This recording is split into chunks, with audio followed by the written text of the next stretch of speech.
Hello and welcome to episode 12 of the Colin's Punk Rock World podcast, the CPRW podcast, whatever we call it. I'm Colin, I do Colin's Punk Rock World and CPRW Records. Today we are joined by Omar, Lara and Richard.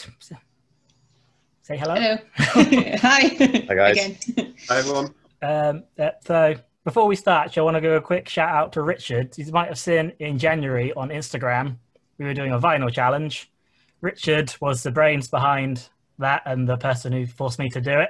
So thank you, Richard, for all your work on that. That was great. It was a lot of fun. No, you're too kind. Too kind. It was loads of fun actually. And I think everyone that took part, it was just great to see everyone's different collections. Lara, you put some really good stuff up, and think it's just really good to see what everyone else is sort of into and finding new bands from it as well, which is always good.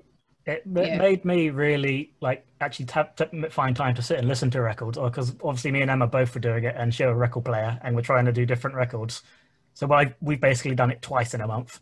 But yeah. So I think what was cool as well is like thinking about what I was going to post, and thinking about the records, and rather than just sticking it on and listening to it, I was wondering, what can I write about this? Why do I like this record? Why do I want to post this one today? I know that sounds a bit over the top, but it makes me think about my collection a bit more too. I love these challenges. It was a really good challenge as well.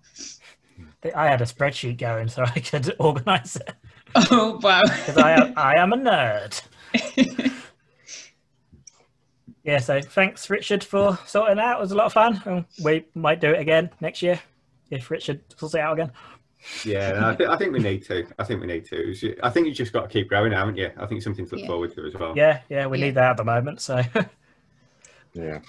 Right, so today this podcast is inspired by a Facebook group that popped up recently, which I forget what it was called. I probably should have said mean things about it in case they come after me. But actually, I'm going to post this in there, so it'll be fun. But yeah, basically, as all Facebook punk groups start out with all the best intentions and quickly descend into lots of different arguments. So this is our sort of podcast where we're going to go through some of the arguments and give our opinions on them. We probably should do a quick disclaimer that these are just opinions. It's not right or wrong.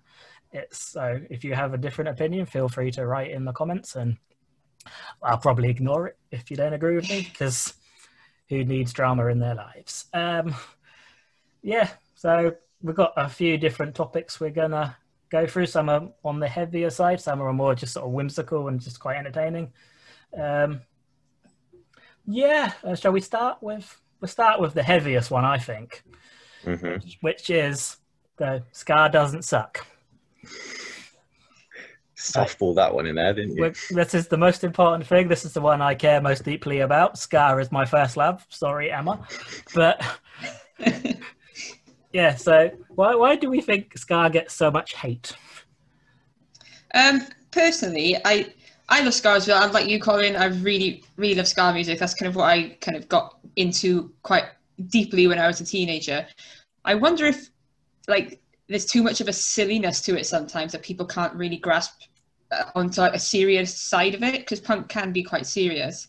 And I wonder if the silliness kind of takes away from the seriousness, I guess. I don't know. Maybe that might be one reason why. That's a fair shout. I can see why people, if you're older and hearing ska for the first time, it's a bit this is like I said, it depends what ska you're listening to, though, doesn't it? Oh, absolutely. So there's a lot of bands who do Call Me Malcolm touch a lot on mental health and sort of important topics like that. And there's a lot of political ska bands, like Asian Man Records. Basically, that whole label is very political. So it's not all sort of silliness and breakups and that kind of stuff. But I think there's another side of it from a point of view that it's cool to be cynical, isn't it? So do you know what I mean? It's it's not cool to listen to stuff that's actually got quite upbeat and has got I know we've said that you can have a serious message, you can have the political stuff with it and things like that, but I don't know, it's not necessarily cool to listen to stuff that's actually a little bit cheesy and a little bit throwaway or a little bit poppy, because you kind of get judged for it. And I think there's that real cynicism about actually wanting to listen to stuff that's a little bit more edgy or a little bit more cool or a little bit more sort of cutting edge, and ska doesn't really fit into any of those brackets. It is just on its own almost as what it is, and you've got to accept it and love it for what it is, I think. And it's kind of, it's a weird one, like that it isn't being taken seriously, maybe because it kind of has the roots of like original ska music is so like challenging. It really, it is a challenging genre, and I think somewhere down the line, I don't know whether that kind of got like forgotten or what, but yeah, I don't know if like modern ska bands really kind of grasp that same kind of edginess, I guess, that the original first couple of waves of ska music maybe had. Yeah, but I think it's, and also, like trumpets are, I don't know, we'll just talk about the kind of first upstrokes or whatever, but trumpets as well they kind of such a comical sound as well. So I think that kind of adds to the cheesy silliness, I suppose, sometimes. I mean, I think what ruined ska for me almost permanently, it's quite a silly reason, but I remember someone posting something from Tumblr saying that ska punk is the sound that plays in a 14-year-old's head when he hears he's going to get extra pizza rolls. I was like, oh no! And now I can't unhear that now.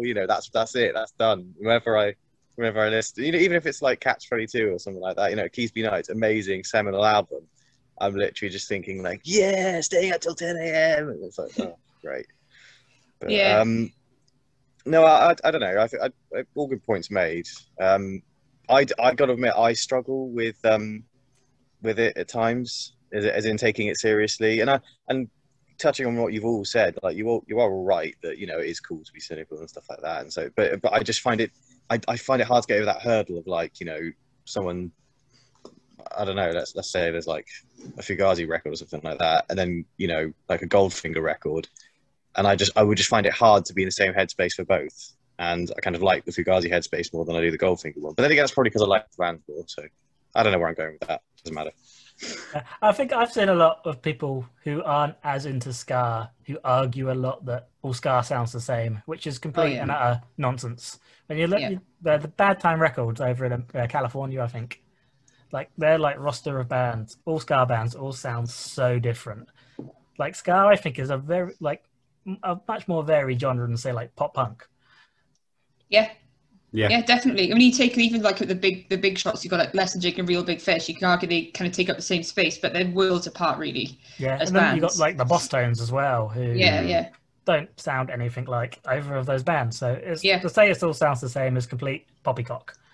Yeah, and so the 13%. Well, again, I was going to say not that you're wrong, but that thing of it all sounds the same. It's I think that's with every single genre, to be honest. But to sort of like casual consumers of it, it will seem that way. But then once you start looking for depth, you'll find it in basically everything.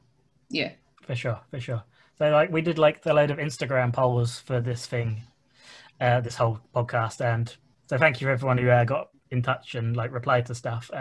13% of people said that ska sucks. And to those 13 people, I say, boo you. And Dan number 2 was one of those people who said that ska sucks, so he has now been fired. Because I rule with an iron fist. Yes, okay, so I think we've covered the most important topic, so we can all just go home now. But, so we'll go with an actual heavy one this time. But what does punk mean to people? Like, what's your interpretation of punk? Big question. Who's going first? I mean, that's a huge one to even tackle, really. It's such a... It's one of those things that can be something so great and wonderful, in so many ways. And then when it gets dragged down sort of blind alleys and sort of used by people to justify their nihilistic pissing on people's faces kind of behavior, it's just crap. They basically just take everything that was decent about it, and because there's often that sort of tension, isn't there, between like and I don't want to, I'm going to piss people off when I say this, but like the sort of the older punkers, like the ones who will only listen to the Sex Pistols and stuff like that, and the Clash, you think it's literally just about gobbing in people's mouths and just being a horrible pain in the arse all the time. That's just not, I don't know, that doesn't seem to ring true anymore. Like anything, it has changed and developed as it's gone along, and I feel like it hit a really good point around sort of, and I'm sounding like one of them now, but it hit a really good point around sort of late 80s, early 90s, where a lot of it was sort of based around community outreach and trying to better the city you're in, as well as, you know, playing in loads of bands, and everyone was in each other's bands, and it was all like it's like its own little sort of home scene. Not that there wasn't violence and stuff like that, and of course there was. You know, it's going to happen in every music scene, and shitty things will probably happen too. But I think it was something to be proud of, and still is. So yeah, I think I'm done. I agree with Yeah. that. Like, I think like with punk is now based around the community aspect of like a group of people coming together to try and improve things. That's for me what punk rock is about these days.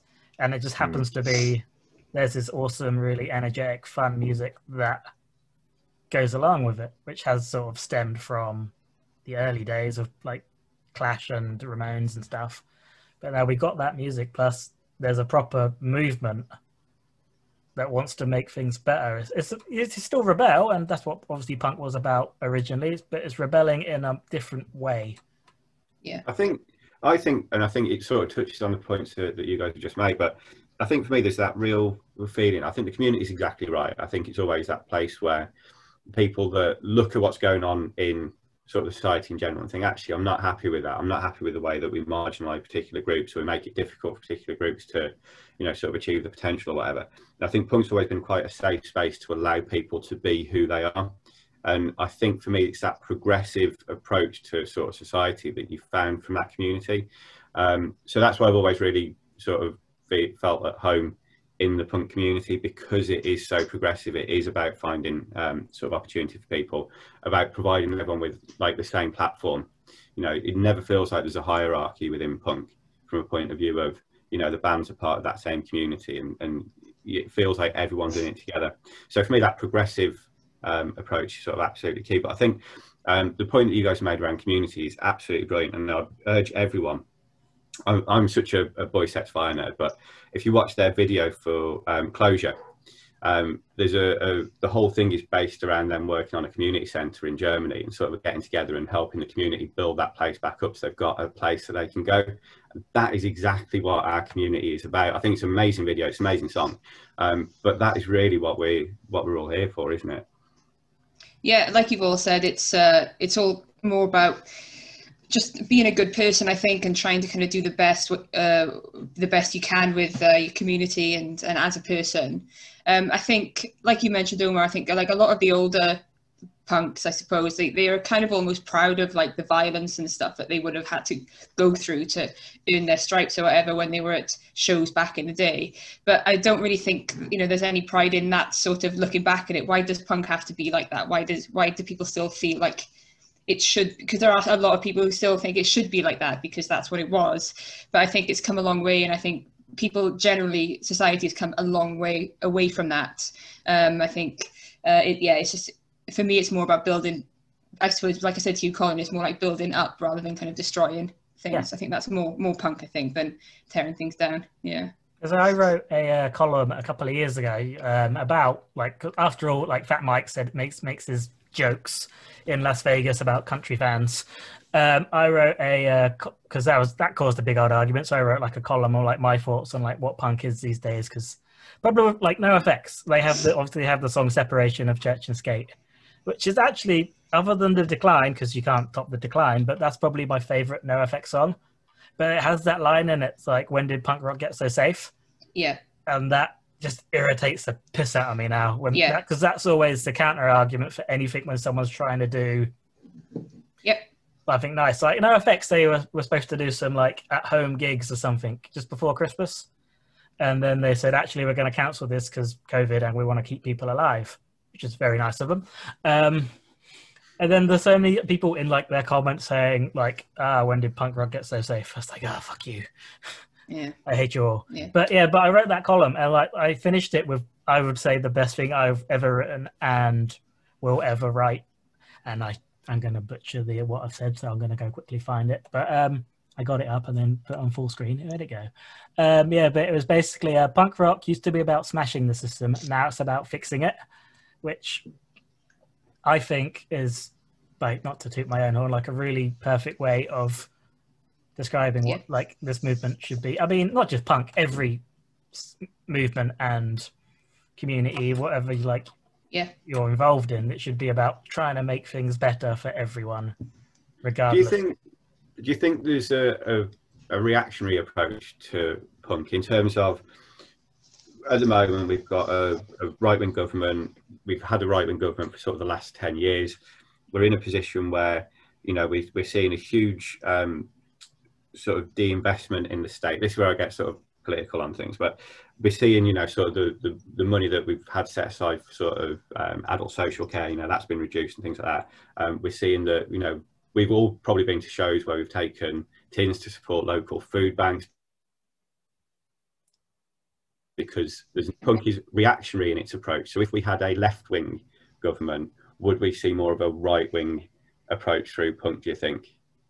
Or really are we intrinsically left-wing as a group, and therefore we would be more supportive of a state that was more generous? What is it? Are we reactionary, or? I think I'm going to tar with a very broad brush here. I think that punk is inherently comes from a leftist perspective, and to try and say otherwise, not to be too blunt about it, but I think it's intellectually dishonest. I mean, how many Tory punk bands can you name? You know, like, it just doesn't happen. Because to sort of accept that you're part of like the outlying group, which is kind of the inherent thing of punk, you know, the sort of, you're not, you know, one of the cool kids or whatever, to accept that takes a degree of self-awareness and sort of, you know, realization that you aren't, you know, like the Ubermensch or something, you know. And I just feel like that I'm getting a bit overly right here, but and I just kind of feel like there's a lot of that willingness to accept you're not, you know, one of the higher ups is a hard thing for right wingers to do, because their whole thing is about, you know, everybody should be the 1%, but that's not possible, is it? Like, you know, you can't sort of have it both ways. You can't sort of be an outlier and simultaneously, you know, one of the rich and moneyed. So I just don't think it's inherently, it's a contradiction in terms. I think it's a great answer. Yeah, I agree with you. I think. Oh yeah. You know, I think it's just difficult. I think we would all love to be living in a world where it was much more equal and fair. And I think punk as a platform is great at shining a light on that inequality. But then, if we were living in that, what role would punk play? What would we do? Where would we be? Yeah, it's a weird one, because it's something that I talk about quite often with my husband. Is a people of society more like creative, or maybe the left of society more creative when we are under more of an oppressive kind of system, I suppose. So I wonder then, maybe if it is like there needs to be something to be like angry at, to be more creative within punk or whatever. I mean, a lot more, even like not just punk music, but you look at visual arts as well, how that was more challenging, I suppose, when times were tougher, I guess. So I don't know. I would say, yeah, probably reactionary, but like I said, I mean, we've been under this Tory government for 10 years. It's hard to imagine it any differently. I wish we could.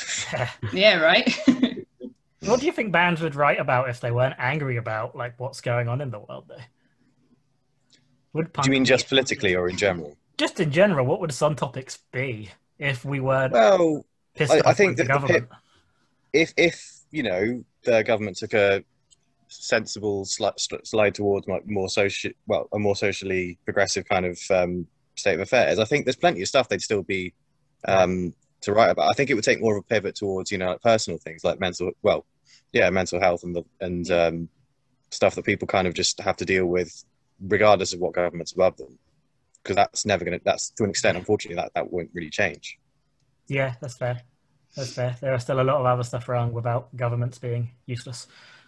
But before we move on, because someone got on it, replied, the only person actually, when I put out what does punk mean, only one person actually replied to that. I don't know if it's just such a loaded question, but I won't say the name just in case they don't want me to.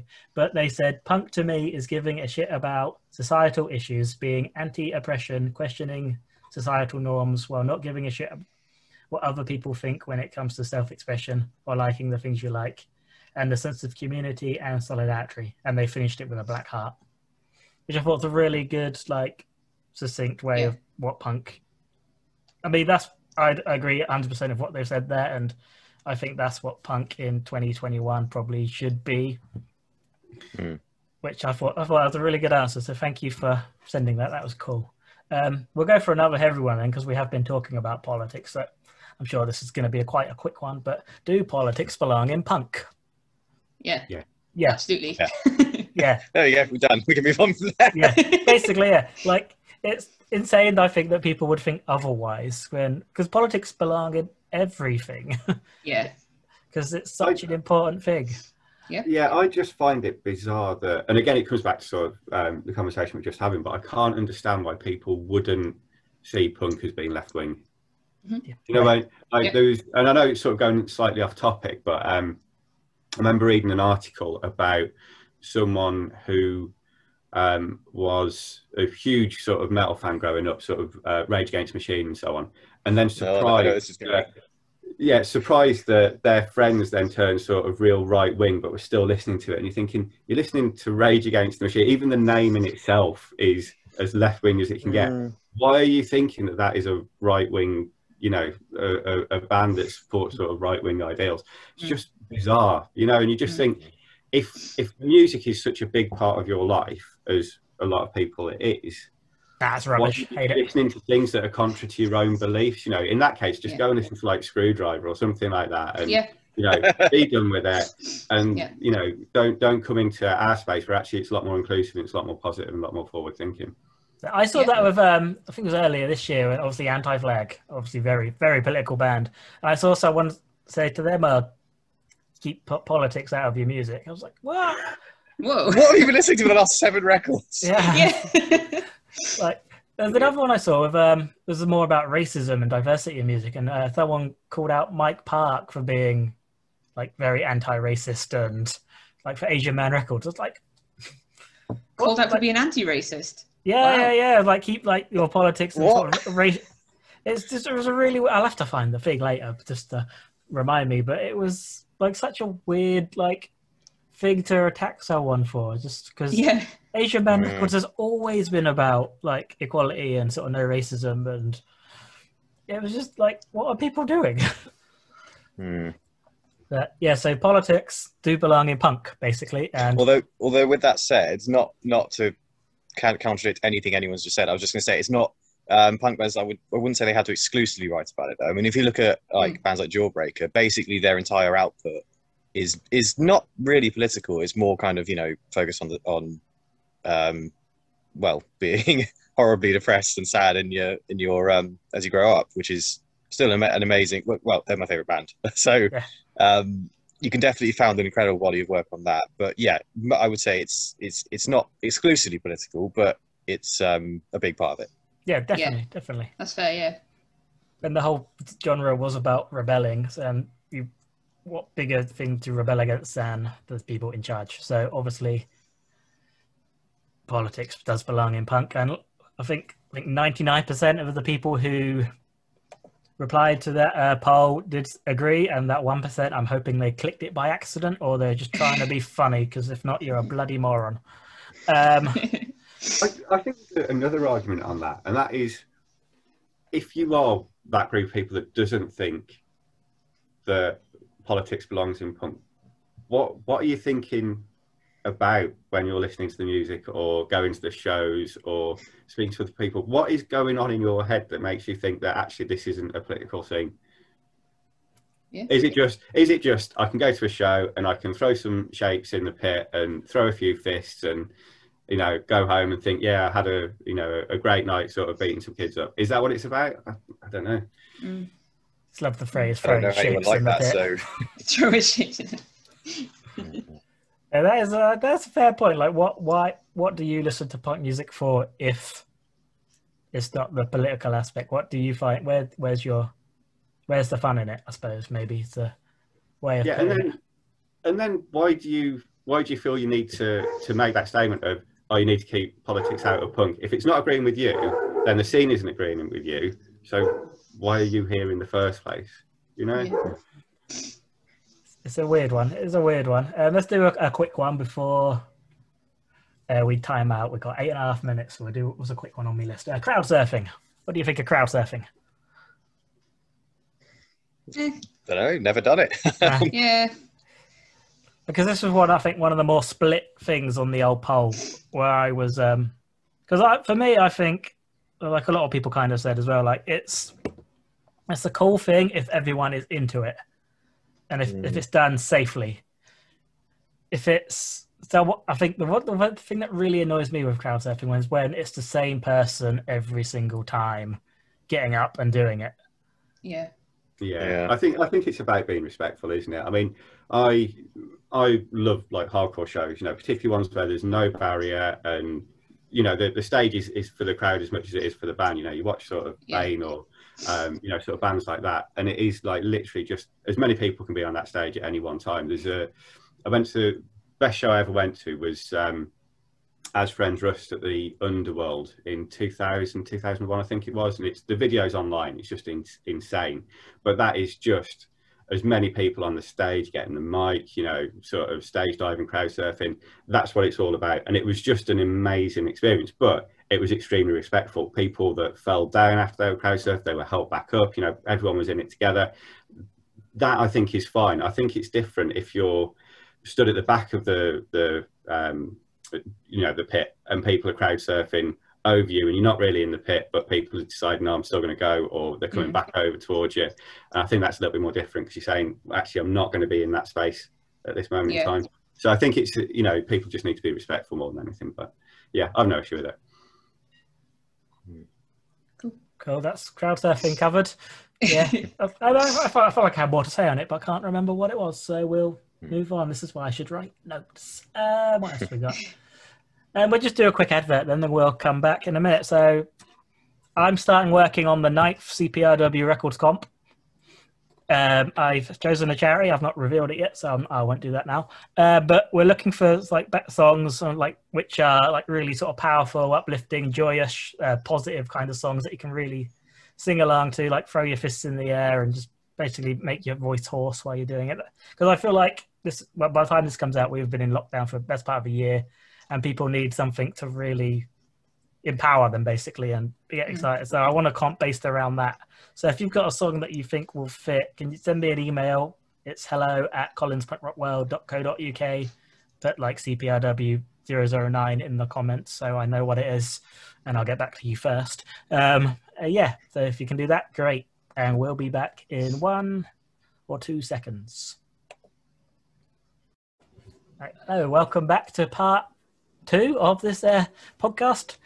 That was seamless. Right, so we'll go with a more sort of light, less world-moving topic, and we'll go with like the punk uniform. That seems like a thing that causes a lot of arguments, and how you're dressed is apparently deemed as whether or not you're punk or not. So what do you guys think about that? I think it's like, isn't it crazy ironic that there are rules to be punk? Like you have to dress a certain way, or you have to wear this, or you have to do that. Like it's the opposite of what I guess punk was started as, right? But then again, like I gotta say, I've been quite guilty of it before when I was younger. Like I would usually be like, you don't listen to this because you don't dress like that. Like when I was younger, obviously I've got older, I've changed that viewpoint a bit now. But yeah, I subscribe to the whole thing of like, I dress a certain way because I listen to this music, but I don't necessarily think you have to. Like my husband doesn't.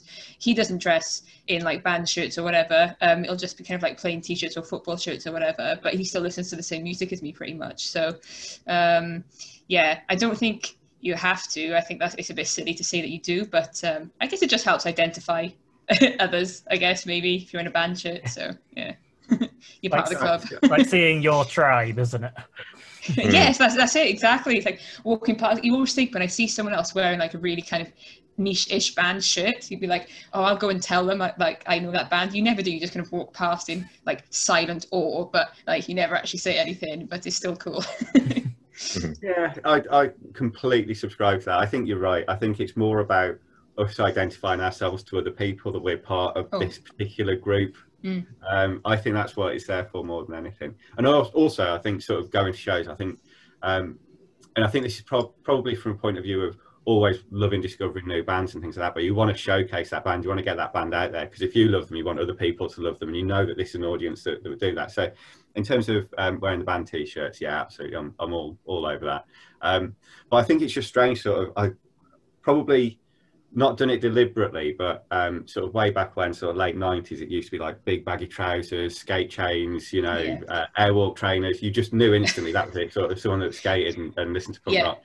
And then it sort of became, you know, sort of you saw that emo influence where it was sort of skinnier jeans coming in and, you know, things like that. And I think I've just sort of naturally followed that curve. So it's gone. And I think it's because the brands that you like, particularly if it's sort of, you know, your skatewear, your Volcoms or whatever, they've kind of kept up with the trend as well. So they kind of meet that need. So you're comfortable wearing the brand, you like the brand, so you wear it. I think it's just partly linked to that sort of that skate culture as well. So yeah, I probably say I'm guilty of it, to be honest, in terms of the uniform.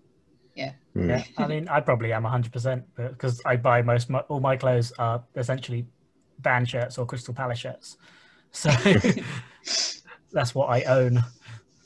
Yeah, I think I'm the same, to be honest. I think I literally have a Jawbreaker shirt for every day of the week, and have gone through them in times gone by. But no, yeah, it's just I don't really have anything more to add other than the whole. Yeah, that's what it's for, really, isn't it? You know, it's just sort of showing. It's like a secret symbol or something. It's kind of nice in that way. Yeah. I mean, I can actually remember a couple of times when someone has said like, "Oh, you know, sick shirt, mate," and it's because they know, yeah, they're like a Jawbreaker fan or a Jets Brazil fan or something, and it's just like it's so nice. It's such a nice feeling. Yeah. You know, because there's straight away that's just like an instant level of connection that is just, I don't know, you can't really get from like a fucking River Island hoodie, can you? Yeah. I remember as we were at Hot Water Music when they played the Underworld, and I had a hoodie from a band from France called Quitters on, which I love that band. I wear that hoodie a lot.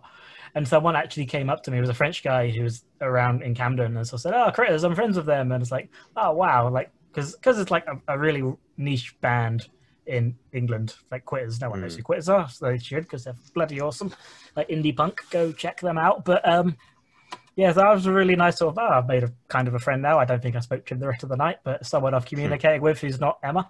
So it was just a really nice thing that I think I was actually flyering Do It Together Fest at the time as well. So he got a flyer. So that was just like a really cool thing that you can connect with someone just because of what they're wearing. Yeah, definitely. And I think talking about sort of like punk uniforms. I've just done a video on pop punk. Sorry, I'm just used to saying that.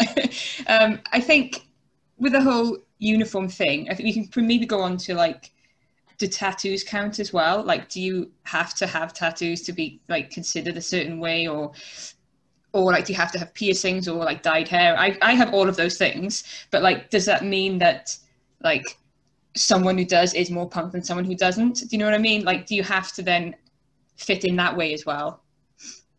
So I don't know. Like I do. Yeah, I think that's with beards as well. Beards are a big thing in punk rock now. I can't. That's the only thing I don't have, I think. Yeah. Keep there's trying. very good prosthetics around these days if you want to get it on time. That's true. Yeah, I'll have to have a look on Google. Because I don't think I grow my beard because of like I want to be like it's a punk thing. I grow it because I'm bloody lazy and it'll grow back, and I don't see the point. I keep shaving it off. But I don't know if Richard, obviously, if you can't see, because if you're listening on Spotify, Richard is sporting a very big beard at the moment. Channeling Rasputin. Yeah, mine's just to hide my weak chin, though. So yeah, that's all it's there for. I've never seen your chin, so actually I have. I've met your brother, so yeah. Definitely seen your I think chin. if I could grow one, I probably would, but I've tried, and it just doesn't get anywhere further past like, you know, baby's first beard from Duplo or something. It's just a bit depressing, really. So yeah, so to be punk, you don't have to wear the uniform, I suppose is what we've got there. What else we got? Like I've covered like a couple of rules that I sort of go with when I wear it with like band merch and stuff. That's on these polls I did. Look, people actually disagree with more than I expected them to, which is, I suppose, cool, but in their own way. Like one of them was, is it okay to go to a gig wearing the T-shirt of the band you're seeing? Because that's a rule I've always been like, you shouldn't. But yeah, of course it is. Like, I don't understand that at all. What do you just think it's a bit too like on the nose I don't to know. be? It's just something I've always done. Like I've always. I mean, but by that same token, you were saying Crystal Palace shirts earlier. Would you go to a Crystal Palace game wearing a shirt? Yeah, but I cover it up till I get there for safety. Oh yeah, but you know, That's a really good oranges. point. There's a Yeah, fair really argument. good point, Omar. Yeah. A fair argument, but yeah, 64% of people do say they wear a gig, go to a gig wearing that band's t-shirt. But Yeah, I think it's more of an issue in the punk scene. I bet if you were to go to an Iron Maiden show, 90% of the crowd there would be an Iron Maiden t-shirt. Oh, 100%.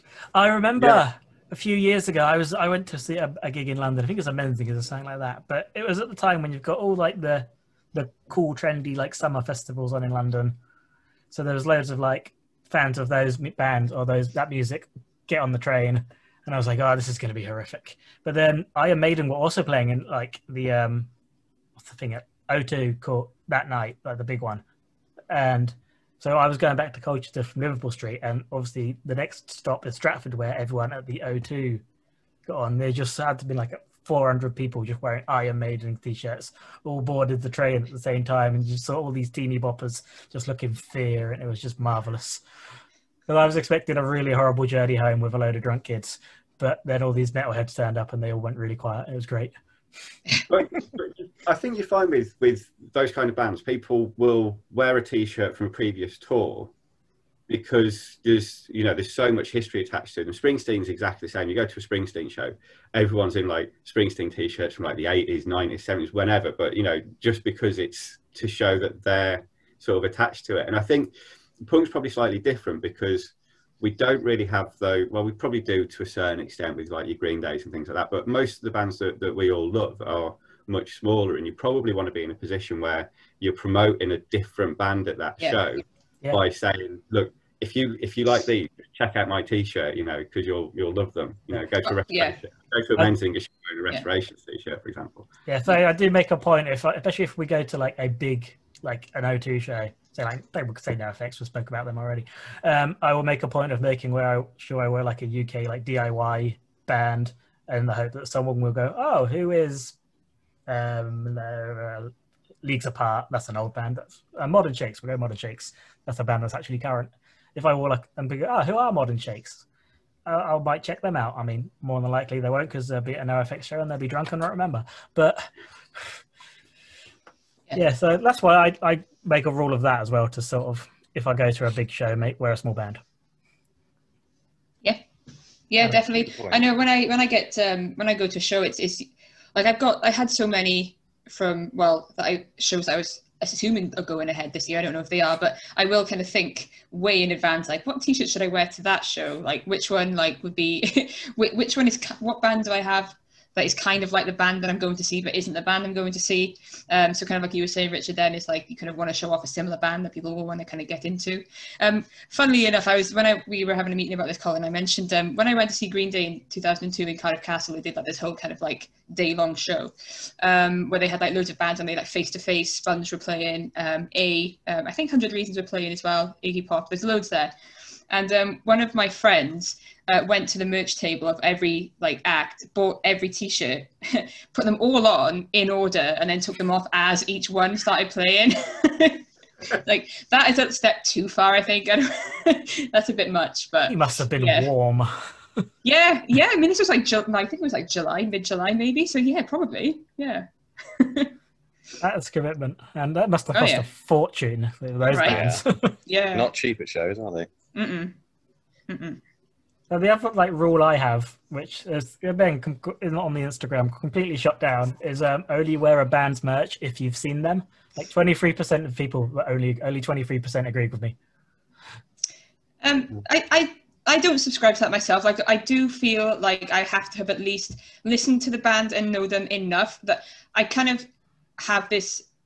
I do worry. You know that meme that's going around of like, oh, you are wearing that shirt, can you name like 3 albums by that band or something? Like I do, that is something it's never happened to me, but I do feel that I worry that maybe it will one day. So I won't buy a band's shirt or anything until I've listened to most of what they've done, or at least I know sort of what they're doing. Like it took me ages to kind of give myself like warrant buying a Sonic Youth t-shirt, because I was like, there's so much going on there. I've got to be able to have like some sort of handle or grasp on what's going on musically. So literally about 6 months ago, I bought my first Sonic Youth t-shirt because I felt like I was finally at a stage where I could. I think at the same time though, I think people should be able to wear what they want, like the punk thing of expressing yourself. But then, because it is advertisement for the band, I guess, but then at the same time, like, I just think, what if someone does try and call you out? Like, it's a difficult one. I don't know. Like, I want people to wear what they want, but at the same time, like, I wouldn't do that. Yeah, it's a weird one. Well, I think for me, I think there's a difference, isn't there? Because if you live somewhere that is extremely remote and you don't have bands playing down there, it's difficult to get to go and see bands, and particularly sort of larger bands. I have no issue with that. Yeah, I think the issue is more I don't know. Is it almost like it becomes a commodity when you see people wear it? You see like Ramones t-shirts in Topshop, for example. They're getting some people that are probably not interested in the Ramones at all, and you think, is that a cash grab? Is it licensing that's allowing that to happen? Why is it that that's seen as an appropriate thing to do? Motorhead t-shirts in Topshop, and you just think, it's not really that audience, but it's almost like those t-shirts become fashionable as a result. They're more like a brand, rather. A brand, yeah. Because I had a friend who brought like a Ramones t-shirt from Primark, and he didn't realize they were a band, and I don't know how I was friends with him, but anytime he would wear it, I would just constantly just sing Ramones songs at him, and he used to get really pissed off. But yeah, just like, if you're gonna wear that, like, how could you not know of the Ramones, man? It is mad, but yeah. I mean, going back to the whole, whether you've seen them or not. I mean, I personally think that's a bit of a tough bar to clear in some cases, because, for example, I mean, I've worn Jawbreaker t-shirts for years, and I only saw them like 3 years ago because they've been broken up for 20 years. So you can't stick to that rule with everybody. Same with Leatherface. I'm never going to see them again because they're never going to come back, which breaks my heart. But so I think as long as you can honestly call yourself a fan and you own enough records to be like fully paid up, I know my stuff about them. Go, do what you want. I think that's because I think I would say that, because going back to what you guys have said about people wearing Ramones shirts because they like the logo and know nothing about the band, that would piss me off personally, because I feel like it's a bit cheapening the sort. What I was saying earlier, how it's like when you're you see someone wearing a band t-shirt you like, and it's like a unspoken sort of, oh, that's cool, yeah, I'd probably get on with them in some sort of way. And if it turns out they just bought it because they like the colours, it's kind of devaluing that sort of nice connection that you might have otherwise had, which I find a little bit insulting. So yeah, it's a tough one to sort of square with do what you want, but also don't drag this band's legacy into the dirt. I think sorry, Colin, you carry on. And for me, I'm very fortunate. Like, I live near London. I've seen pretty much all the bands I want to see, so that's why I have their t-shirts already. I'm very rare. And if a band does come over who I do want a t-shirt for, I usually buy it from them at the merch. So that's why I have this rule, but it's also a rule that I have just because. One, if I brought every t-shirt I saw online, I'd have a lot of t-shirts. It's a good way of stopping myself from buying all of the t-shirts rather than most of them. It's a good idea. So yeah, I think that's where I sort of go. Because I know I was speaking to Robin and Brett, who obviously live in South Africa, they're CPRW members. Obviously, not many bands travel to South Africa, so they have a lot of t-shirts from bands where they've ordered online, I suppose. Yeah. I think I'm sure they won't mind me saying this on that thing. Robin agreed with me. Brett didn't. Huh. There we go. I will say, like, all these things I did never say as confidential, all my polls. So, so on you. Also, going back to that argument we had about sort of promoting the bands. What if it's a new band, brand new band? They put out like a debut album. You find it online. And you think, you know what? I want to wear that T-shirt because I want to promote that band. Yeah. But they're based over in the States somewhere. They're not going to tour over in the UK for probably 2 years. Surely that's still a good thing. She's helping them get that music out. Sure. Yeah. For sure. Have you convinced you, Colin? No, because I still need to stick to the rule of if I buy every T-shirt, I will not have money or room in a wardrobe or a girlfriend. But the fair point. So let's say the rule. That's why I might have the rule. Just one, I'm lucky enough to see most of the bands that I want to see, and then two, I need. It's a rule to help me save money. It's good. Cool. Shall we move on to? We spoke about clothes for a lot there. This is not an important thing whatsoever. Let's go for what are your views on like streaming and like paying for music? And that's the thing punks argue about a lot. Like, is it okay? This is weird. This came about because I did you see that meme I put up in my stories? The the cartoon guy with a knife and then the other guy like cowering, and I put the cowering guy is like me trying not to buy records, and then the guy with the knife is my daily Discogs email or like Bandcamp new releases and stuff. So I put that up, and I had mostly like people just laugh in response to it. But I had one person come back and say, "Lol, who even pays for music on Bandcamp?" And I was like, I do. They haven't come back and responded to me or anything like that. But yeah, I think this is kind of goes along with my idea of like when people say bands sell out is, well, you've got to support. By supporting the band, you're supporting the music. If the band can't afford to make the music, you're not going to have the music there, so you've got to pay for it. I agree with streaming because it helps you find the bands. And a lot of the time, I pay for premium Spotify, but also if I find a band on Bandcamp, I will then maybe go and make them in a playlist on Spotify because, as I found out, you can't do that on Bandcamp. Plus, it's easy to share the band to Instagram and stuff from Spotify. But generally, I think, like, yeah, we need to pay for music. Otherwise, there won't be any music to listen to. Exactly. Yeah, I think especially at the moment when bands can't go and play shows, it's their only income. So yeah, you definitely, if you can afford, I mean, obviously not everyone can afford it, but still want to enjoy it, which is fair enough. If a band puts it up as like pay what you want, then fair enough. They've accepted people will take it. But I think if you can afford to pay for music, you definitely should. Yeah. Well, yeah. This. Oh, sorry, man. No, go on. Go for it. No, well, this is the thing, isn't it? I mean, I'm going to get my soapbox on again, but it's that thing of no ethical consumption under capitalism, is there? But it would be great, if bands were able to sort of get a stipend to sort of support the fact that they are creating culture and music and stuff like that. But that's not the world we live in, unfortunately. Even though it'd be great, and they need to eat. They need to heat their houses and clothe themselves and their their loved ones if they have them. So it pisses me off when people say like, oh, streaming is absolutely fine, nothing needs to change. No, I think the model of streaming is broken, to be honest, because of how you look at what's happened now that bands can't tour. There's so many that are getting absolutely screwed because that was their only source of income, and now that's been taken away. I feel like Spotify is. I'm obviously there's like people pay for premium stuff like that. Obviously, that's helping, but I feel like they still take the absolute piss with the amount of money that they pay. Yeah. For bands on their platform, they could. I don't know what the actual figure is, but it's insultingly low. It's low. I googled it recently. Hang on, you keep talking. I'll Google it.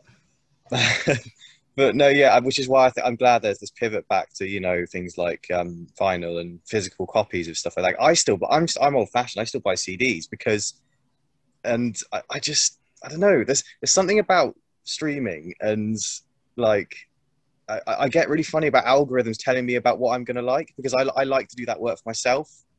And I don't know. I'm going completely off topic here, but I feel like streaming it's done a lot of good things in the sense it's given bands a platform that they wouldn't necessarily have had, 10, 20 years ago when you needed a label to do all that. But it's also made it a lot harder for bands to actually make it their living. I think that's a fair kind of analysis of it, actually. Yeah, good point. Yeah, so according to Google, and it says for per song, per stream on Spotify, you get $0.00437 per stream. That's it. I remember Roger from Lester Jake posted something about it a few months ago, and I was like, I think you put in too many zeros on there, but apparently not. Yeah, so if you manage to get 1 million streams, you'll earn $4,370 for 1 million streams. For 1 million streams, Jesus Christ! Which is ridiculous. So that was posted on the 30th of October 2020. So that's fairly recently. That's 4 months.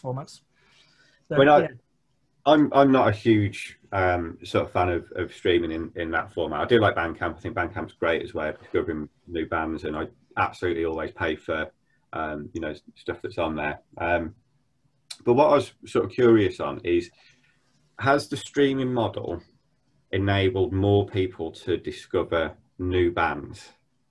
Yeah, I'd say yes. I think 100%. so. Yeah. And then is that translating to people attending the shows? I would argue maybe not. Because that's obviously the trade-off, isn't it? You'd imagine that if your music's been able to get out to a wider audience, it's meaning that the audience that actually comes to the shows is increasing, or it's certainly larger in size. And I think because it just makes it so much more of a passive exercise in terms of listening to music, that people still don't necessarily go to the shows in the same way they would have done sort of 20 years ago. The issue, I think, with streaming as well a bit, it becomes like songs can become a bit throwaway. Are you just waiting for that one big song to give you a bit of a payday? Yeah, rather than sort of enjoying an album for enjoying an album for what it is. Like you'll listen to 30. I mean, I'm very guilty of this. I listen to 30 seconds of a song and decide, nah, this isn't for me. Like the rest of the band, I'm very guilty of that. But that's again, I guess that comes from a lot because there is so much to work your way through. So you have to be a bit stricter on it. But you should. But I mean, I should definitely give more things a chance than I probably do. But oh, sorry, Rich.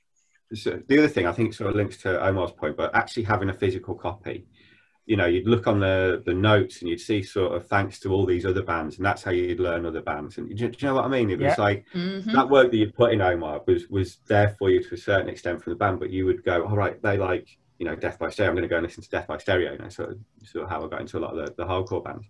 And I just think that's one of the things that you just again miss from sort of that wholly digital world. Like I say, if it's all based on an algorithm, it's not about actually, sort of what that community looks like or who those bands are associated with.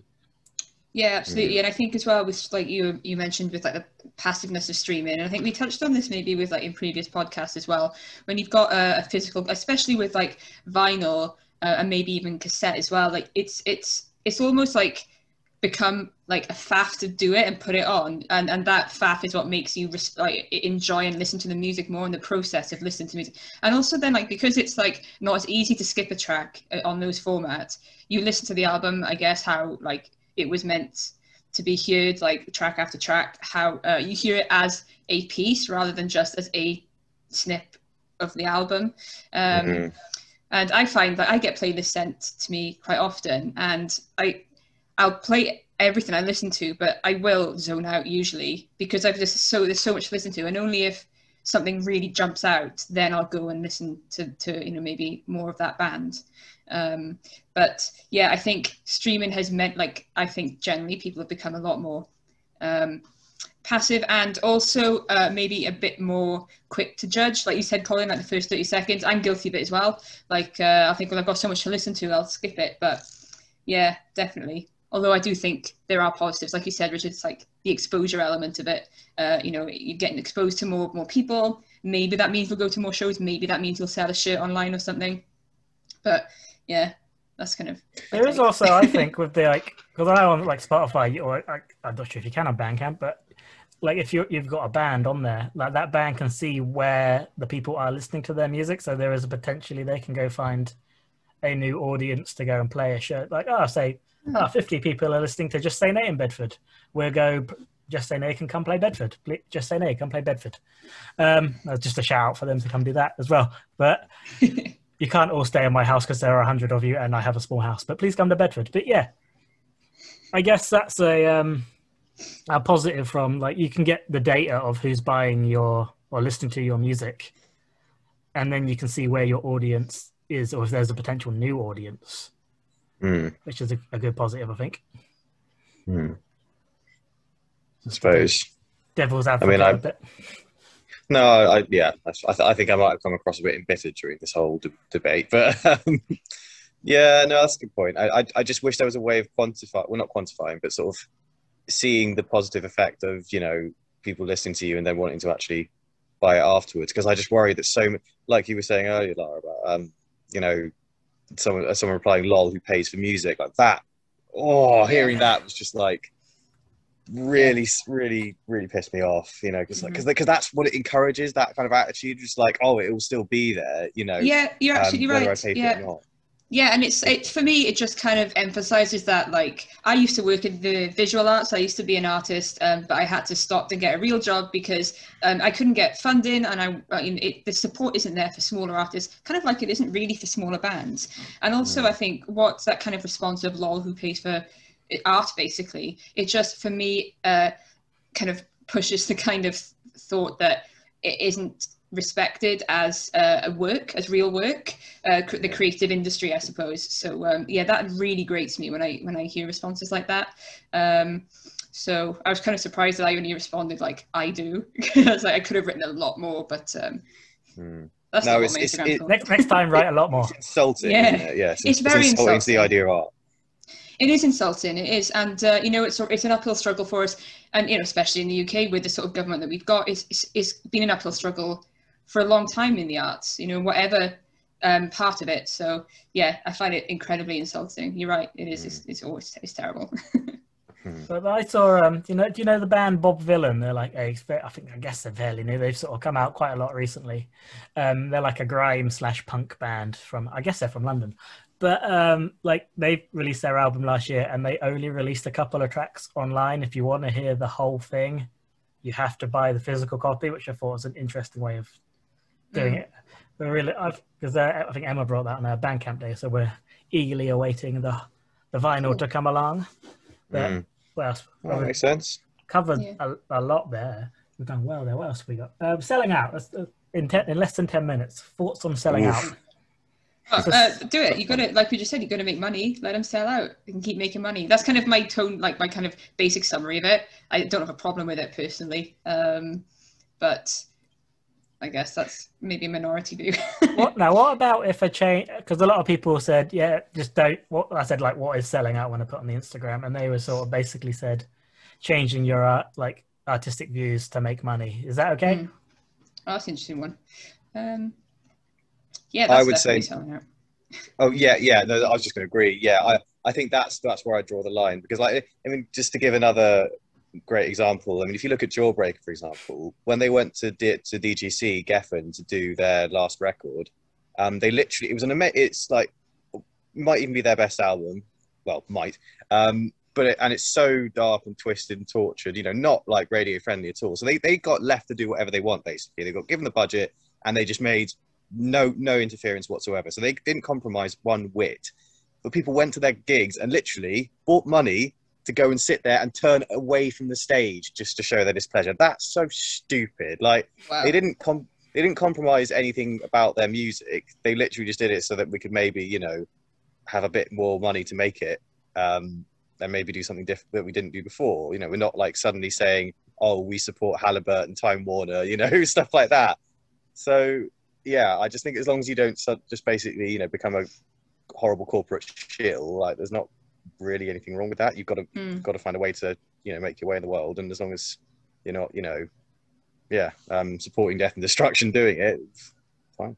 Yeah, but it's a real strange one, isn't it? Because you think back to sort of the 90s, and you had Bad Religion move to Geffen, so, you know, they've set up possibly the most important record label, certainly on you know, sort of California, where you've got so many amazing bands that are coming through, and they provide the platform for it. But then they themselves decided to go and sign to a major.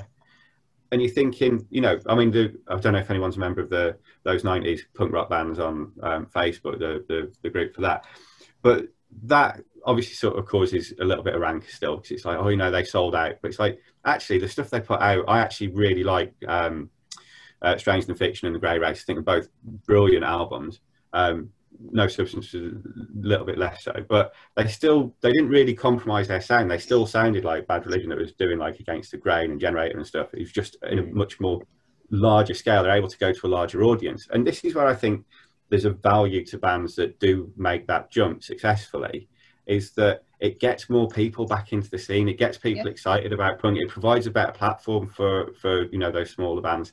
In that case, you know, you look at what came after that, and you've got Rancid, you've got The Offspring, Green Day to a certain extent, that are able to sort of probably at the same time sort of make that breakout.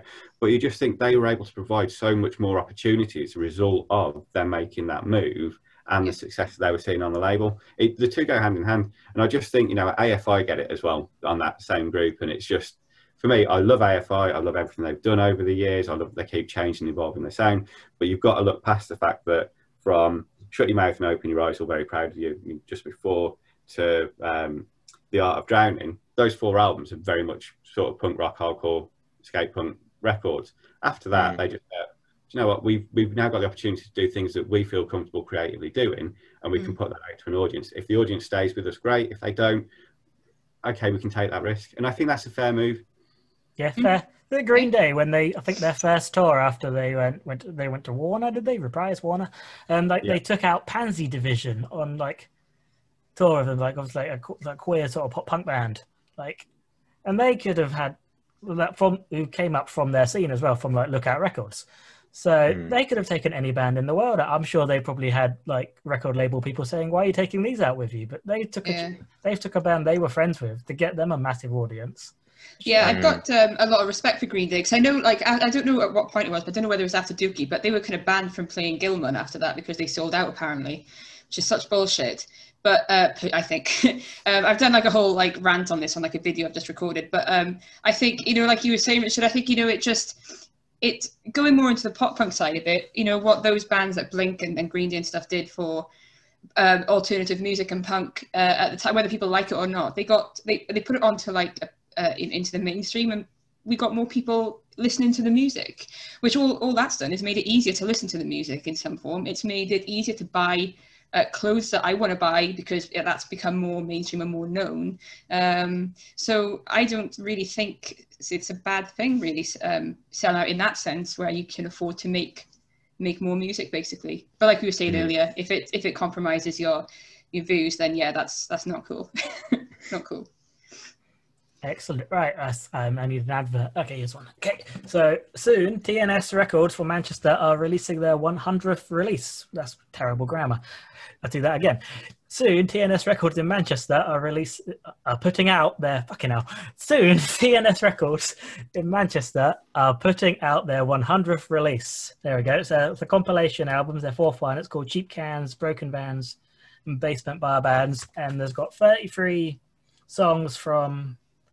So when I heard they're releasing this, I thought it would just be a best of what TNS have done over the last however many years, but they've actually gone for bands that they love who are current now and who are some are part of the label, some they've put on shows with, some are just bands they really like. So it's a really cool album, 33 songs. I forget the date it's being released. It's soon, in February. It might already be out by the time this goes out.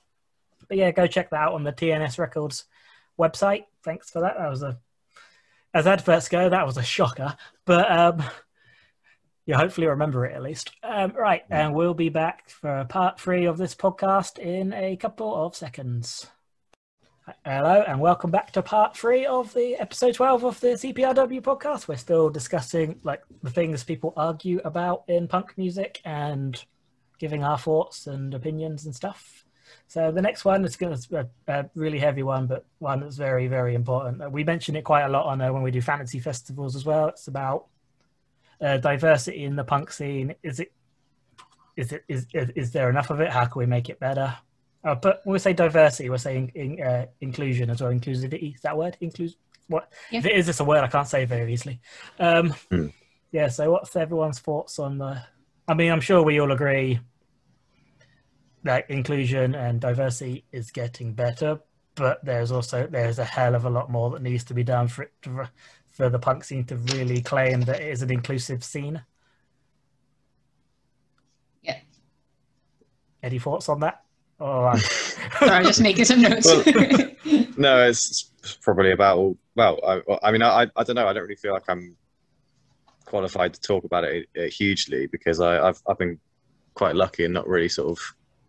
Been at the sharp end of it in that respect. Been quite lucky and able to sort of, get. Actually, that's not always true. I mean, I don't know. I've never really thought about whether, because I'm mixed race, I never really thought about whether that marks me out as anything different in the punk scene. I don't know.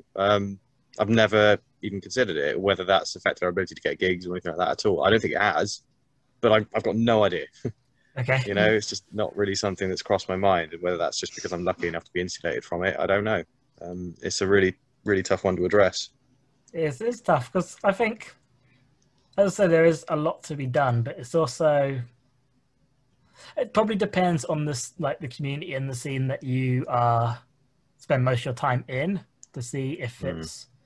I'm sure there are some that, like I know up in Scotland, Make That Take Records, their shows are fantastic for having diverse lineups and having people from all sort of different backgrounds and like races and sexualities, genders, and so there are. I think in scenes there's improvement, but I think as an all-round thing, like it's not great, I'd say. Yeah, I think this is another one that is difficult to really answer, because I think it also depends on scale to a certain extent. And the reason I'm saying that is probably the last show that we all went to or were able to go to was Menzinger Spanish Love Songs and Mannequin Pussy last year.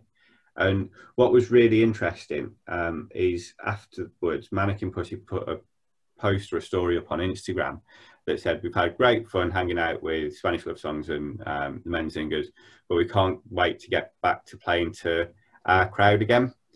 And I'm thinking, no, actually, those three bands are broadly, I would say, sort of very close in terms of the way they sound. Certainly they'd attract hopefully the same audience. But as the crowd gets bigger, I think it gets less tolerant, I think is the message that we're sort of seeing with that. And that's a frustrating thing, because you'd want to go to a gig and it to be really open and honest and, you know, sort of diverse as much as possible. And yet for a band to feel that actually we weren't playing to our crowd because they were a little bit hostile to us because we're female, we're talking about, you know, sort of women's rights issues on stage, we're talking about sexual orientation, sexuality, all of that kind of thing, to a room that is largely beardy male, mid-30s to 40-year-olds who were like, yeah, exactly, you know. And for, I don't know, it just feels really frustrating, because you kind of, I really like Mannequin Pussy. I think they're an amazing band, have got some amazing principles and morals behind them. I think they're just a wonderful band. And you just think for them to come off stage from what is a really good showcase for them, feeling like our message isn't getting through here, or we're not playing to a crowd that's receptive to us, I think it's really sad. And I think it's a sad indictment of the punk scene when, you know, that's what we're seeing at a Menzinger show. And I think then it comes down to, well, actually, they're playing a massive venue. They've got a bigger draw now. They're a really big band. They're attracting people that might not have the same values that those of us that are in this room do have. And then it's like, how do we then educate people that actually that's not appropriate to be heckling women that are on stage, or it's not appropriate to be, you know, sort of disrespectful to you know, sort of people that aren't, you know, sort of the white beardy over 30 males, you know. Yeah. I don't know. Yeah, it's an interesting part. I mean, I never, like, obviously the platform, like, there are a lot more women driven fronted or more diverse bands, I guess, now than there were maybe when I was growing up started listening to punk music.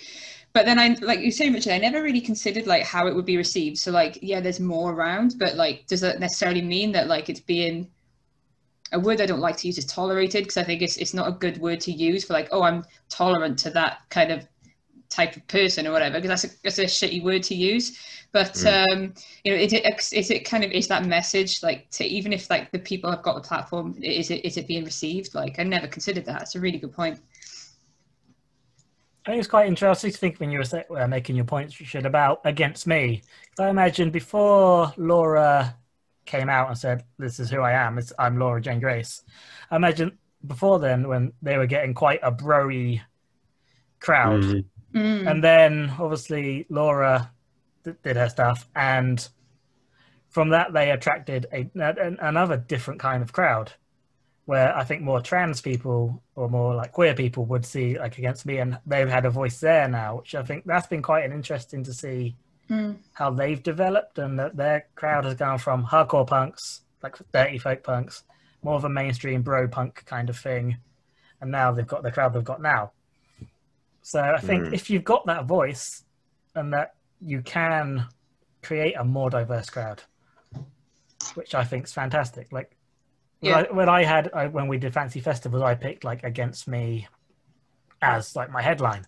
And I've always been quite vocal, and my favorite Against Me albums are like Axl Rose and Eternal Cowboy, sort of that era. But I would never ever, like, if I was in some dream world booking them, say to them, play only those songs, because I know how important like Transgender, Dysphoria Blues, and Shapeshift with Me, how important those songs are to like a certain sort of spectrum of people.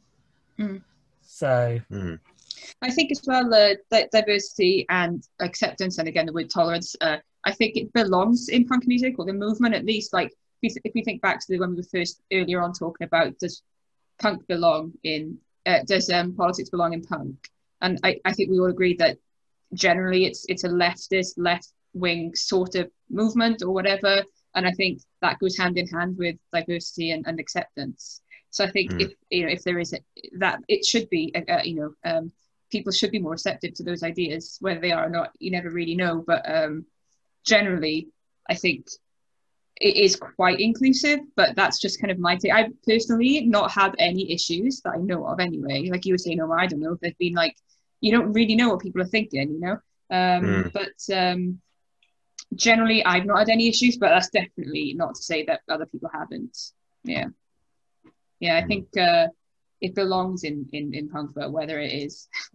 How do you think we can, like, as a community, like the punk scene, could make diversity a more, or make shows especially more diverse, and have, you can see more bands with like people of color, or like women, or LGBTQ. Is that the right order? I get that wrong every time, but like people in, because like it's so easy to go to a show and it mostly be white dudes on stage. Yeah. I think it's just, and I'm sure we spoke about this when we did the fantasy festivals, but it is absolutely about making sure that, you know, we continue to book, or people that are booking shows, book as diverse a lineup as possible. And you know, we don't just, it becomes like an echo chamber, isn't it? You're just talking to the same crowd over and over again. You're not going to learn anything. You're not going to change as a person. You're not going to grow as a person if you're just stuck in that little bubble. So I think it is about booking as many people as, you know, from diverse groups as possible. And there's a really interesting comment. I can't remember if I mentioned this when we did the fantasy festivals or not, but I'm sure it was from Festival Republic, saying, but those artists just aren't there. And it's like, well, no, those artists are there. It's just you don't want to take the risk to actually give them that platform at the same time as putting on some of the other bands. And I think that's where it comes down to is you know, if you're booking festivals, for example, you've got a really good opportunity to make that lineup as diverse as possible. Definitely. Was it last year, the year before, Slam Dunk had was it 3 women across 4 stages, something like that? Something like Jesus. 2 of them were like the punk in Drublic stage, weren't they? It was like Interrupters and Bomb Pops. Bomb Pops. And then there was Brianna from Tiger's Jaw as well. So there's four women across the stages. And 2 of those were in the same band. That's crazy. Yeah, exactly. You know, and it's just, I just think that's really sad that you think, you know, actually there's so many great bands out there that do have, you know, sort of a diverse message. You know, what about bringing someone like High Dive over, for example? You know, perfect for that audience. Got a great message there. It just seems really sad that we just focus on, you know, those bands that are probably going to give us the draw, rather than thinking actually can we use this to increase exposure. The thing there is obviously more like white dudes playing punk music. That's not an argument there, but there are plenty. And I feel like if you gave a chance to bands that do have diverse members, then if they'll bring their own crowd, they'll see like people who are like them on stage playing songs. They'll go, oh, I want to go pick up a guitar. I want to learn to play drums. I want to write songs, and I want to do this. And that's how it grows. Just like absolutely.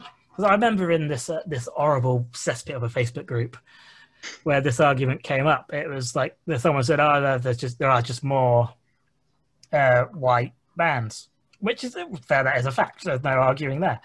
But that doesn't mean you shouldn't look for the other bands. And like, I was talking to Emma about this, and I made the point of, I mean, I'm not a massive hip hop sort of rap knowledgeable guy, but before Eminem came around, how many sort of white rappers were there really like making waves? And he probably grew such a big audience into rap music because he was a white guy in a like, mainly sort of black scene. And then that, I guess the audience sort of mingled a bit and mixed, and that audience grew. If that was like, so if you had like more people of color in punk rock, audience is going to grow. More gigs, more bands, more money for everyone, more excitement in the scene. It grows. Punk continues to grow and evolve.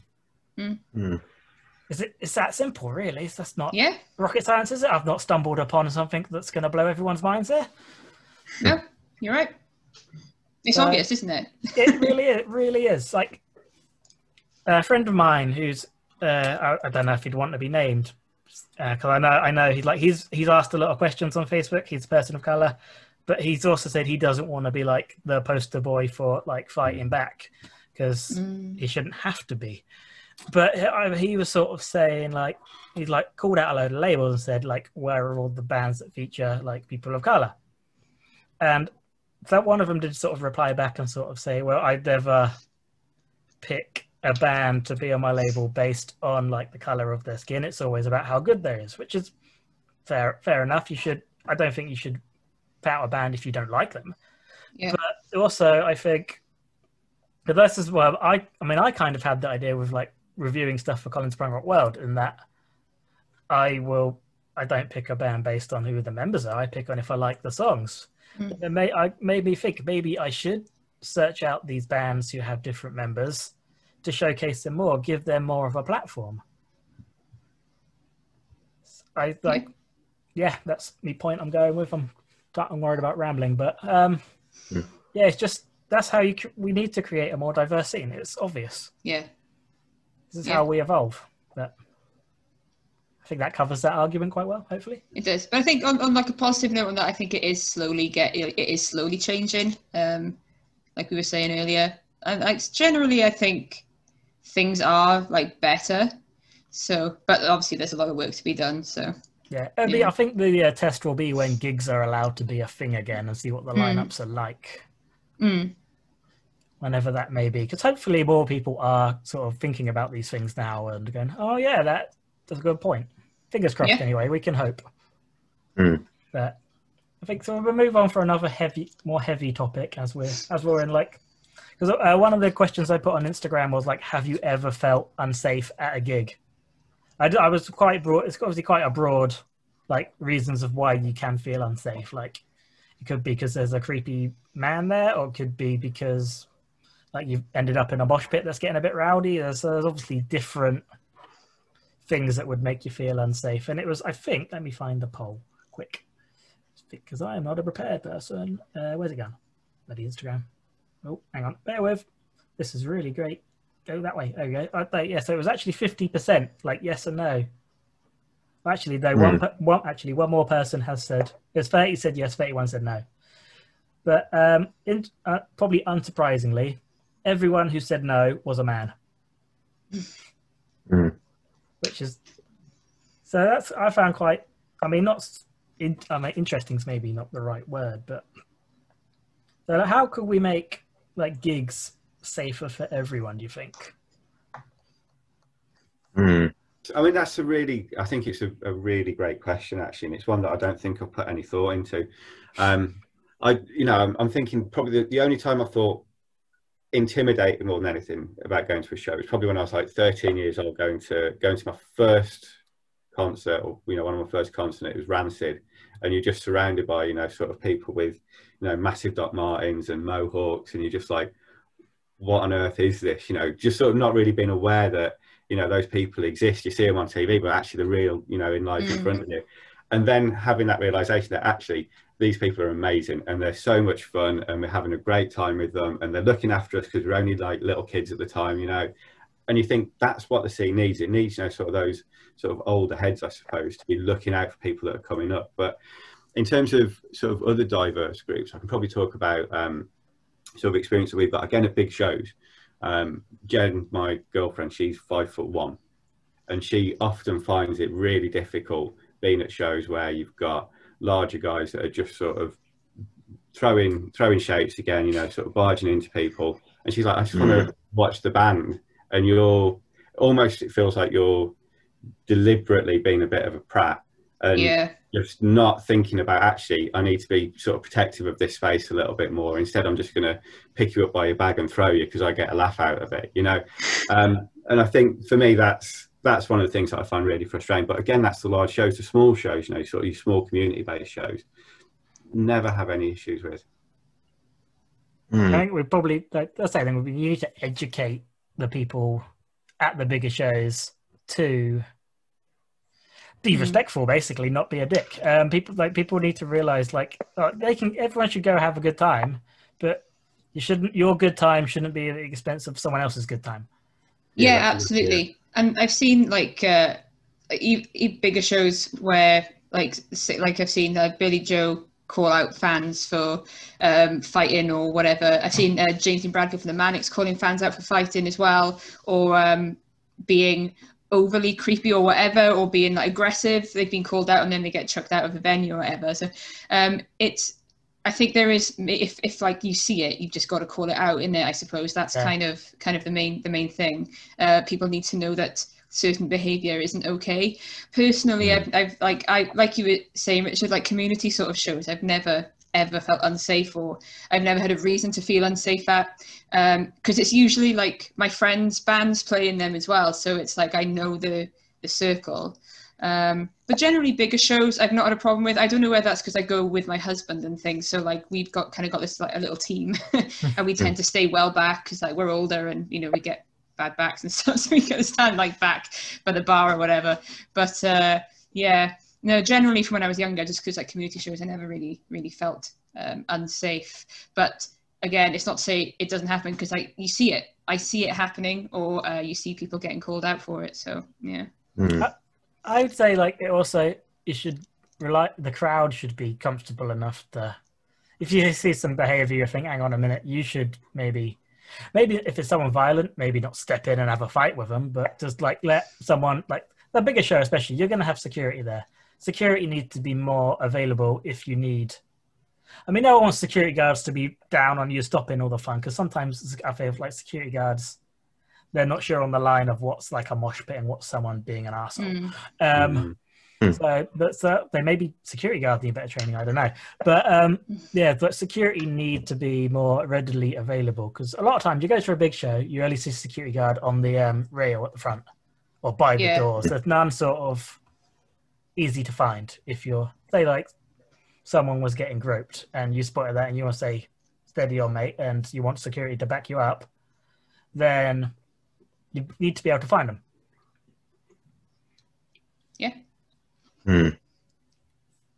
Yes, I mean, I just going back to the key sort of question I had. I mean, again, I'm probably, you know, speaking from a very lucky position to say I don't really think I've really felt unsafe at a gig, but I've been pissed off at a few, just from like, well, I went to a pup gig in I can't remember what it's called. It's not the O2 in Bristol. It's the SWX. That's the one.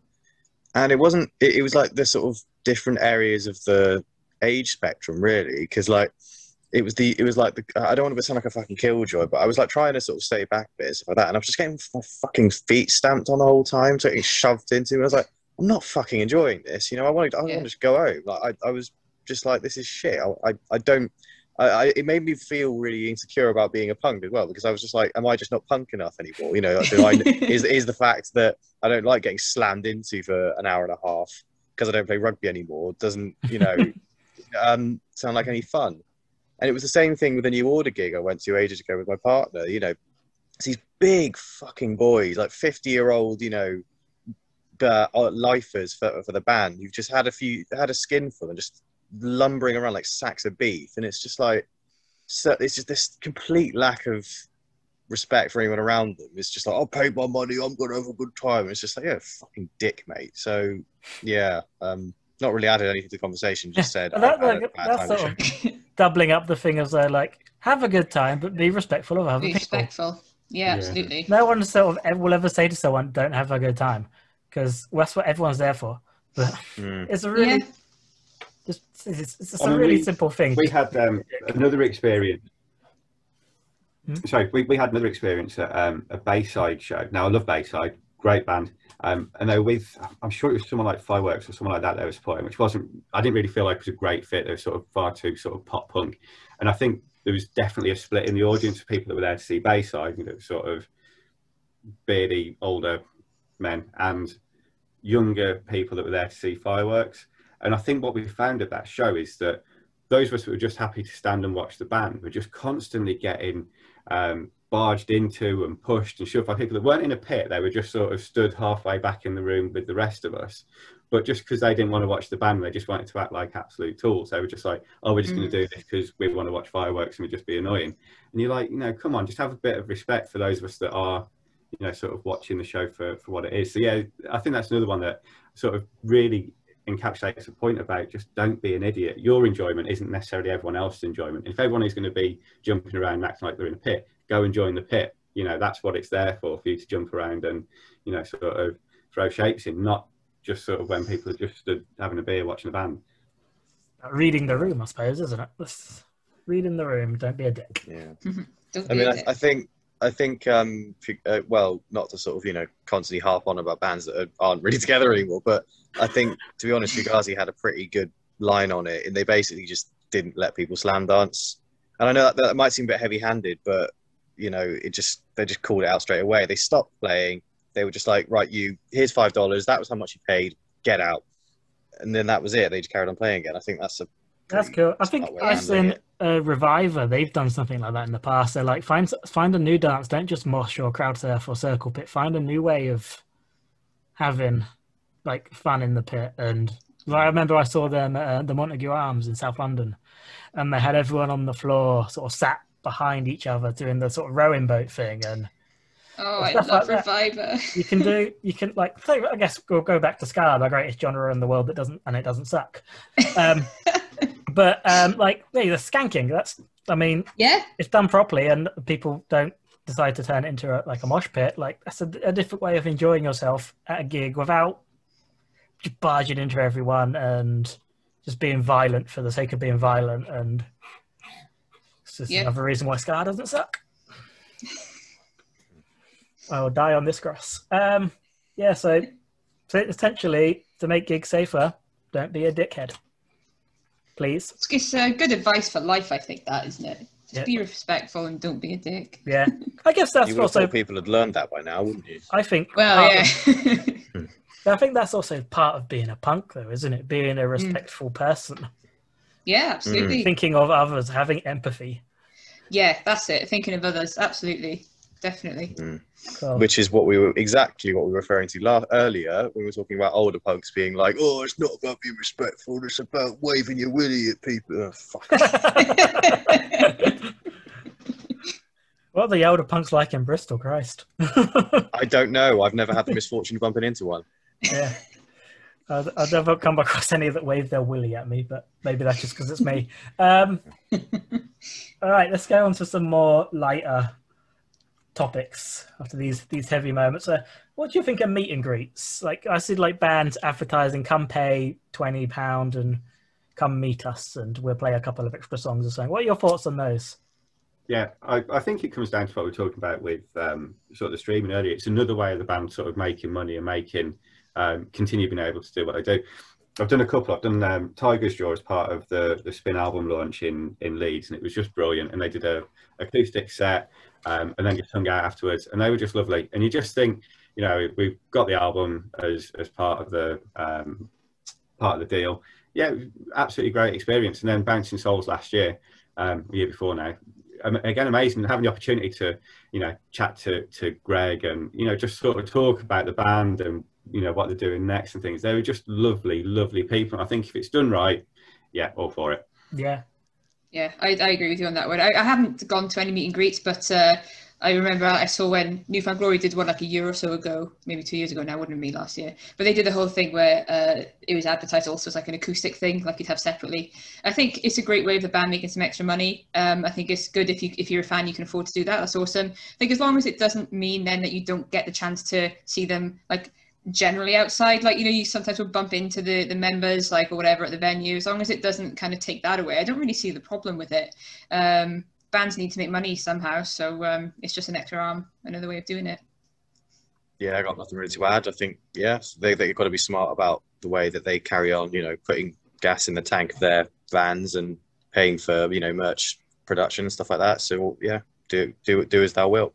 Yeah, but my thing with it is like if you get like the extra bonus performance and stuff, good. But I kind of the idea of paying to meet someone you've already brought a ticket to go and see anyway sometimes doesn't sit right with me. But like I say, if they're doing like throwing like special shows in and stuff, that's a lot better than like if I don't know if they do it like at Slam Dunk, if you have to pay to go and meet someone or it's just you can line up. But the idea of just paying to go say hello, shake someone's hand, and then go off in your life again, it, to me seems off to me. But Oh well, yeah, well that goes without saying. But Yeah. as long as they're sort of like doing a little, you know, it's something in a more intimate setting you wouldn't get from like a blasting show, then yeah, that's makes sense. yeah, I mean, I guess for me as well, because mostly like the shows I go to are sort of DIY shows, and the bands are just doing their own merch, and you go and have a chat there anyway. So I guess that's what I'm more used to. I don't think I'd ever pay to do a meet and greet personally, mostly because I'm quite a shy person as well. I'd feel a bit awkward. So hi, you're Brian from the Bouncing Souls.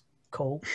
You pay I think bills. that's probably why I would do it as well. I just feel like, oh, hello, I don't really know what to say now. Like, and also I don't want to look like an idiot in front of someone that I've been like loving for years. So yeah. I mean, cards on the table, I'd pay quite a lot of money to meet Blake Schwarzenbach, but that's just me. Fair. Do you like Jawbreaker? No, yeah, oh no, did I mention? Yeah. Okay. What about guest lists? Would you, like, say you've got a friend in a local band, would you ask for a guest list for their set? Because this was one that was quite a split poll on the gram when I did the polls. As in, like, their friends get in for cheaper? Nothing. Or nothing, yeah. Oh.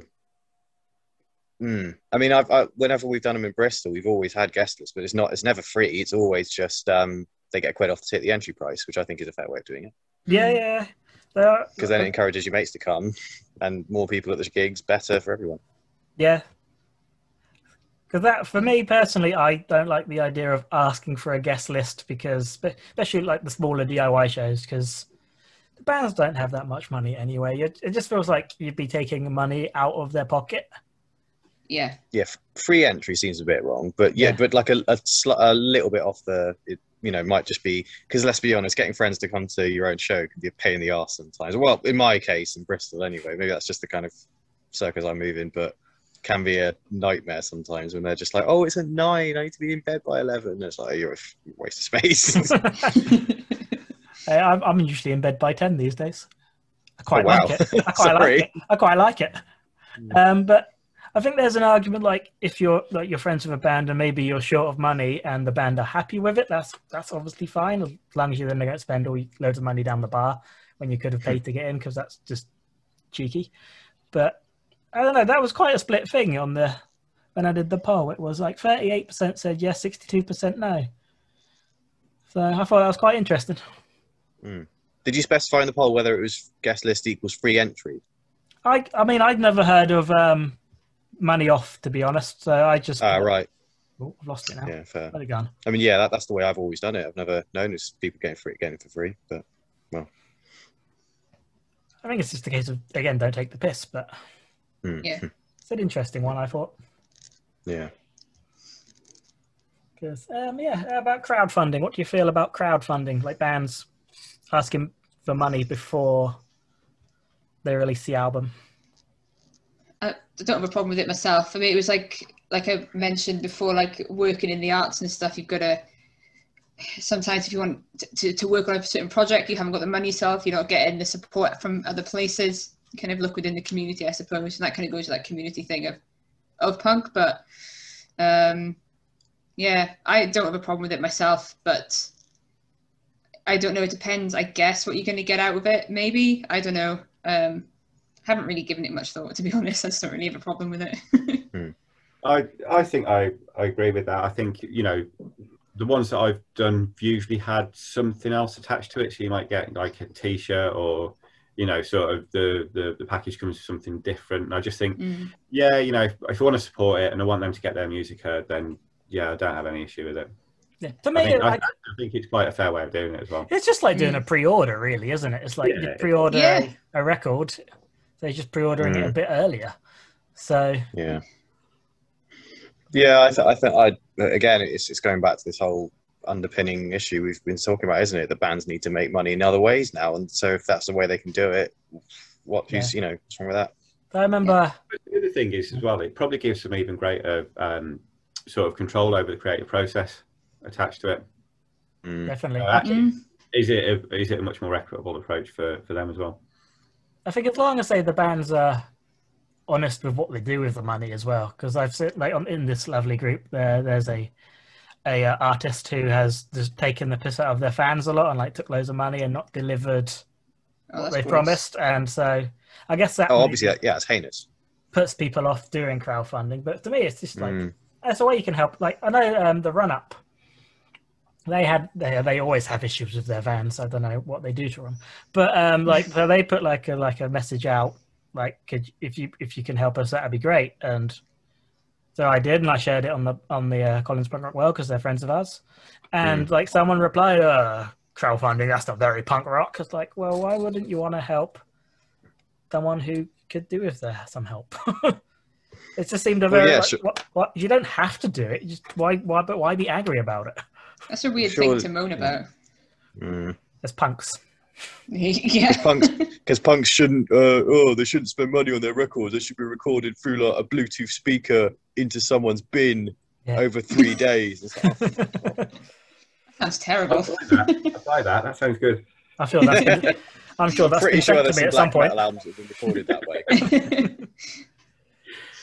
Awesome. Right. I think we've sort of gone through most of my loosely, what can be loosely called notes. Thank you to you guys for joining me today. It's been great fun. It's been some good chats. And it's been a good one. Cheers, guys. We've got anything we want to quickly plug? Omar plays in a band called Racehorse, or used to back when we were allowed to play shows. And we're planning to do a record this year, but obviously that's absolutely gone down the pan. So I don't know. Hopefully we'll have something out at some point. But that is the next ambition. Yeah, for a full length.